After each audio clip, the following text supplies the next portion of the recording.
काय वाटलं होणार नाही.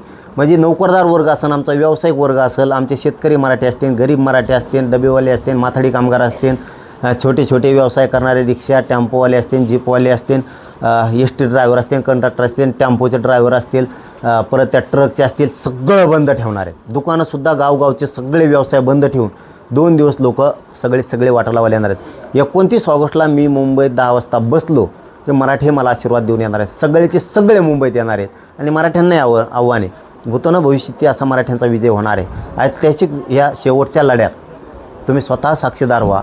प्रत्यक्ष येऊन सोशल मीडियावर बघून, टी व्हीवर बघून उपयोग नाही. प्रत्यक्ष आपली शक्ती काय ती दाखवायची. कारण हे अथांग समुद्र हे सागर मराठ्यांचा, मराठीच पहिल्यांदा मराठ्याला बघणार आहेत. या पृथ्वी तलावरती इतकी प्रचंड मोठी शक्ती आपली, म्हणून मराठ्यांनी घरी राहायचं नाही. यावेळेस मी मागं येत नसतो आणि मराठ्यांना